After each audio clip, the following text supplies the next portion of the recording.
Hey everyone, and welcome to the prototype of Crystal's Chaos. Now, before we begin, I'd just like to note that these cards might have been changed, because these are in early prototype. But, yeah, I'll be sending a full PowerPoint with all of the cards as pictures, so everyone will know what the final product is. Anyway, as you can see here, how we started was the first person who goes first starts with 4 white orbs, whereas second starts with 6. And first has 6 cards to start with, while second has 7. I'll get to why in a bit, but I'd like to talk about how you start off the game. As you can see, we're summoning a lot of fighters at the very beginning that don't cost any coloured orbs whatsoever. That's because the ones that are just purely colourless, there's, well, a lot of them, and they are all usually quite weak. So yeah, and they also don't really have effects. Some do, but they're very minimal, if that. So everyone tends to start off with them, and they're a great card. They're great cards to start with, as you can get a lot of them on the field quickly to generate those coloured orbs, and then start placing the actually strong cards. Now, as you can see, their effects are actually a big part of the game, and throughout this you can see the red cards increasing their stats a lot, whereas the blue ones like to decrease the stats of the enemies, as well as, well, freezing them for a certain amount of time, and even buffing themselves now and again. So the reason why I made the turn order like this is mainly because, well, yeah, I just figured it would just be more fair, because at the time of the first person going first, the cards would, everyone's amount of orbs would be around the same, as well as the amount of cards, since when you actually place down a card, you can't attack with it for a turn. So yeah, I just figured out that would be a bit more fair, really. But anyway, as you can see here, the blue cards are now actually destroying the reds and are even able to attack me directly at this point. However, now I will be using the very strong buff cards, now that I've gotten a lot of orbs, to increase the stats of my fighter by a very big amount. So, yeah, that is what's going on there. And not only that, but I'm also pretty much fighting for my life at this point by discarding cards. Oh, and yeah, discarding cards, right. When you discard a card, no matter what it is, you only gain 1 colored orb, but it can really help you if you can't use that card yet. It's mainly used for the more expensive cards that you can't use, really, but it is very, very good to do, especially when you're in a tight situation or you want to have a good, strong start if you've got a lot of cards. So you see me utilizing this a lot during this.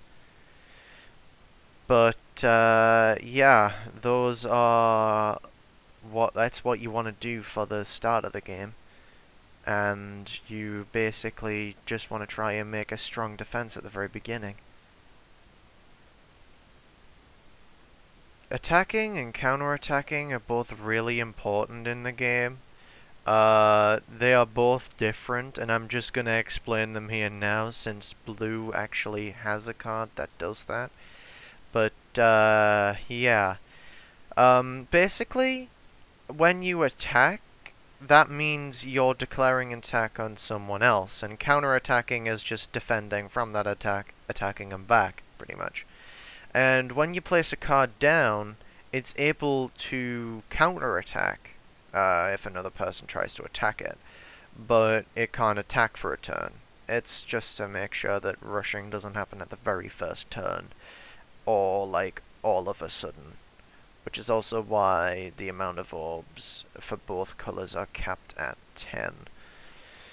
Furthermore, you'll probably want to know what the tiering system is in this game, because that is something that's very, very important.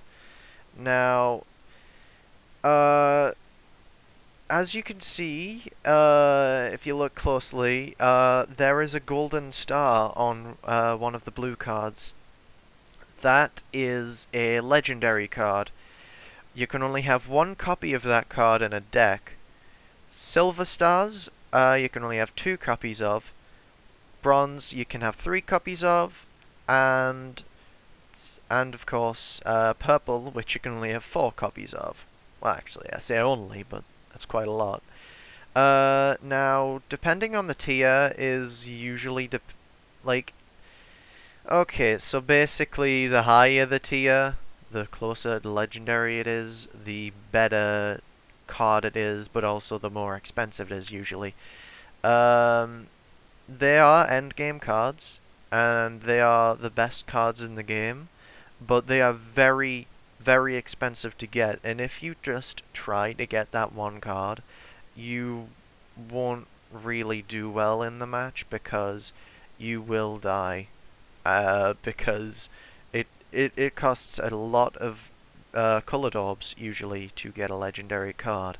So just saving up is going to be pretty difficult. You're going to need to try and buy a lot of fighters on the field and make them somewhat strong in order to give you a good income to therefore get the legendary card in the first place.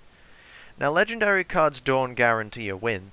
As you can see, I easily destroyed it with my my cards, but the thing is, over-relying on cards is always going to throw you over, so you want to make sure you're confident with the entire deck and not just one card. Now, anyway, I'm going to now talk about token cards. Now, as you can see, in the top left there, you can see that there's some sort of staff there. Well, that symbol on that staff at the top right of the card is known as a token symbol. Token cards belong to a completely separate deck and can only be brought out by card effects that are actually in the deck. So she's using it right there, and the effect is basically just to freeze a target for a turn and then bring that card back to a hand. So token cards are always really useful, but the thing is, again, over-relying on them can be a bit of a chore, but they can really help you in a fight. Now, as you can see, I now actually have legendary cards out on the field, which will be a great advantage to me. But, see, what I'm trying to do here is I'm using this one legendary's effect to get me certain cards out on the field, which would really help me at this moment in time, because I'm trying to get some cards to destroy the enemy, which I just used an action to practically get rid of all of her cards, which now puts her in the same position as me earlier, and now I'm attacking her directly to get rid of her life points. Now she's trying to scramble everything just to try and defeat me. Now, the main thing in this game is to use effects to your advantage.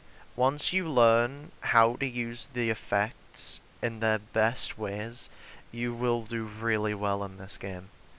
It only takes you a few games to learn a certain deck if you use it a lot.